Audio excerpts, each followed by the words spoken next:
What I have in this bag is a Dell Latitude E5400, a business laptop released in 2009. Of the hardware options to purchase at the time, this machine is equipped with an Intel Core 2 Duo T7250. I think. Is that right? It is right. It's also equipped with 4GB of DDR2 and 4 smiley face stickers and 600GB of hard disk drive space, which together would have cost you around 500 to 600 Great British pounds. Now, the reason why this model in particular interests me is because in this bag I have a Dell Latitude 6510. Its better spec'd younger brother that I was very fortunate to get my hands on once upon a time and gave me my first experience with Counter-Strike using a trackpad, which wasn't a very good experience. So, to see if the 5400 can provide any sort of gaming service whatsoever, let's sit down, plug in, because it's already died by the time I've hit recording, and let's get started.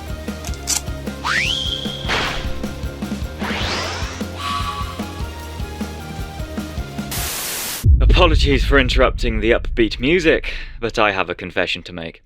The recording of this video took a horrible turn. The adapter purchased to connect this laptop to my capture card would not work, meaning plan B of using my phone on an unsteady tripod was put into place. A clear picture and audio stream has been lost, though we shall not falter at such minor inconveniences. Let us continue as if this was the original plan. We begin with Five Nights at Freddy's 2, not the first one because it never goes on sale, and while I was confident nothing could immediately go wrong, something immediately went wrong. Play. Why aren't you playing? As it turns out, nearly everything on this machine took an eternity to load. This included a tiny game like FNAF, which led me to discover it has some sort of loading screen, which I didn't even realise existed. But once the game was on, I was pleasantly surprised. Only the cutscenes between nights didn't run at full speed. The nights themselves, however, ran nicely in a playable state. In the absence of an options menu, the game looked as or unimpressive as you would expect on any other device. The only possible downside due to this being the sluggish frame rate, meaning my mouse or trackpad inputs were missed from time to time. Occasionally, the cursor would skip over the mask or camera buttons without activating them, causing a few problems here and there, but overall, the E5400's first encounter with the game was a success. And once I realised this, I thought it'd be a great idea to try and make it through all 5 nights. Let's see how I did.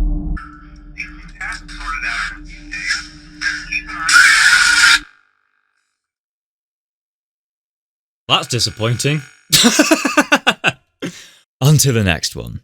Since it too was so small, and as I was so heartbroken I couldn't install RTX-enabled security breach on this thing, as a bonus, I installed Ultimate Custom Night as well. Please make up your own judgment on its performance by watching the following clip. I suppose we see if Ultimate Custom Night can work as well. Please adjust your volume until you can hear whispering.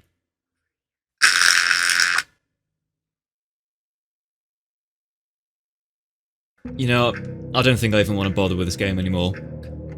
Oh dear.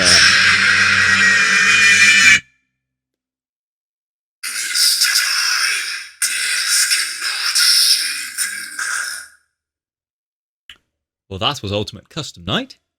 To delve into another series, I wanted to test this beast on something modern, but also retro in its style and gameplay. That's why I chose 2017's Sonic Mania. And while the laptop chugged along trying to keep up with FNAF, this game ran flawlessly. Right from the menu, it was clear what was coming. Vivid colours, a constant 60 FPS, and inputs without a hint of delay. Whether it's a credit to the developers or the Dell, there was barely a difference playing on this 2009 business laptop to my gaming PC. Even the special stages, which I was sure would have tested it, carried on its strong performances from 2D to a 3D environment. This may not have been the happiest I had ever been playing Mania, but I couldn't wipe the smile off my face, even when my abundant lack of skill made it difficult for me to play. So you hold A and you go down into your death. Okay. If we were giving out ratings, Mania would see a 10 out of 10 for its performance. And to quickly throw in something of equal graphics and side-scroller type gameplay, I tested Volgarr the Viking, where everything I said for Mania could also be applied here. It appears this is the area the laptop excels in. Volgarr ran at a constant 60 FPS, didn't see a single frame drop, and made it abundantly clear my skill was still a big issue. Well, that's just not a good start, is it? Well, that's just fantastic. And I'm dead again. This is about to be the death of me, and there it is. Okay, Volgarr the Viking. 2D side-scrollers so far have been a great success. Though, success overall would be a generous word. For the next game, I thought to up the ante. Full 3D, a high-speed experience. Enter Sonic Generations. And for further explanation for its inclusion, I shall let my past self explain. Now, I'm pretty sure when it eventually loads, we're going to have to run this game in something silly like 320p, if that's an option. Now, the reason I say that is because in this bag, I have a Dell XPS 9380 that can run this game quite smoothly at 60 frames a second. What that means for a laptop that's about at least 10 years older than it, I don't know. While the title screen was encouraging, problems quickly arose in the hub world. Oh no. Oh dearie dearie me. The problems would then reach their peak upon selecting a level. Oh, that doesn't sound pretty. Right, we can't get Task Manager open, and off it goes. That could have been the end of Generations, the first game to defeat the E5400. But I tried again, and lo and behold, Rooftop Run was upon my screen. Come on! No way. We're in. Oh yeah. Oh yeah. You know what, the fact that this works at all is impressive.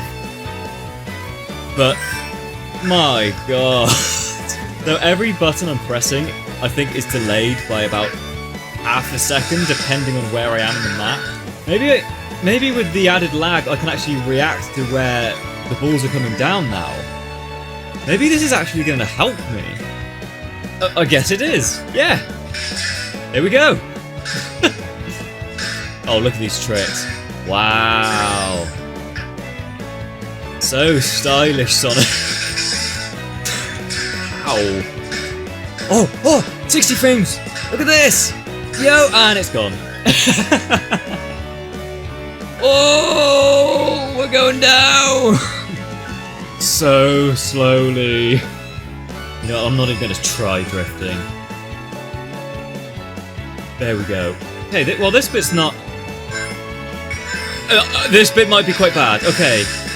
Take back everything I just said. Look at that. Only 23 seconds behind. We may be about to be a whole lot more seconds behind. Oh, we survived. He lives! What's sad is that I'm looking at the recording right beneath me, and it looks so much smoother on the camera than it is in real life. That is insane. I've got an S rank. I'll take it. Is it warm? I don't know. Let's see how warm it is. It's... okay. I was about to say it's not that warm. Then I felt where probably the processor is, and I don't think I should touch it again lest I want a 3rd degree burn. So now that the E5400 had huffed and puffed its way through a single Sonic level, I thought it'd be best to give it a break. And what better game to give it with than Peggle! When it loads. Peggle, naturally, was a monumental success. Oh, it doesn't even need a script. It doesn't need any configuration. It's just there. It just works. This is going to work perfectly straight away, isn't it? It is. Oh my god, that's fantastic. It runs Peggle perfectly. Oh my god, this laptop is amazing. Probably not going to be clearing the board like that, but...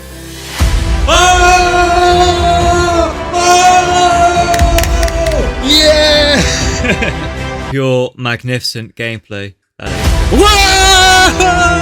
The penultimate game on my list was another I used to play on the E5510. Call of Duty World at War on the fancier laptop would run pretty terribly at the default options it had always set.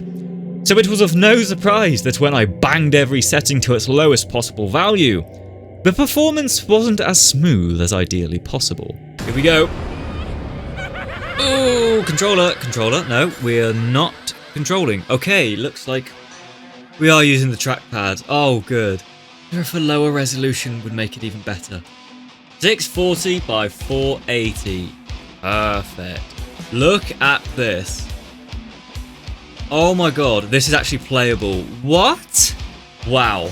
I thought this game would run probably about as well as that car right there. Not that you can probably see the car that's right there. Or there. Oh, come on, trackpad, don't fail me. Wait, maybe I should just try tapping the touchpad. Oh, no, I shouldn't.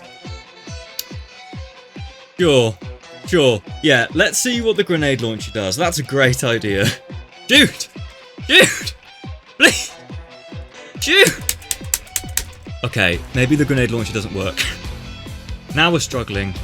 I can't click. I can't fire a gun. Game. Well... There's only so much you can do when you can't even pull the trigger, I guess. So without the ability to click when I wanted, Zombies was a bust. The obvious direction to go from there, of course, was multiplayer. A mode which forced me for the first time to break my rule of touchpad and enter the world of mice. The frame rate was still the same, the stuttering on large environments was still there, but the added precision of using a mouse made playing COD on a machine it wasn't designed for a weirdly immersive experience. Come on! No! Wait, what's my secondary? Oh, ooh, I should try using... Yes. Wow! How do you type GG? GG, there we go. That was a lot of fun. And finally, I arrived at the game I had been waiting for. Competitive touchpad gaming on CSGO. And to not waste a second more of your time than I wasted of mine, this game, with all of its graphical enhancements and updates over the years, was a complete and total failure. Oh dear. Dust 2 was simply too much for the E5400. Once that menu loaded in to around 10 frames per second, I had a feeling it was over. Let's give it one more try. Oh dear. Oh, that's not good. Oh no, spinning wheel of death. And I was really looking forward to this. I was really looking forward to upping my career in silver on the trackpad. Well, I think CS is gone. This thing can't handle anymore. That fan under there, oh my gosh, I'm not sure if that picks it up. The single CPU fan might be burning a hole through my Xbox Series S that's underneath it. I should probably take it off, that's plastic. Oh well. Anyways, with the downfall of CSGO, I think that's where I call it a day. That's only the first batch of games that I did have installed on it. If there's anything else you'd like me to try, or if there's anything else you think I should continue trying, let me know. And I'll see if I can come back to this beast. But for now, thank you very much for watching. Leave a like if you liked it, dislike it if you didn't. And I'll see you next time. Cheerio. Gods.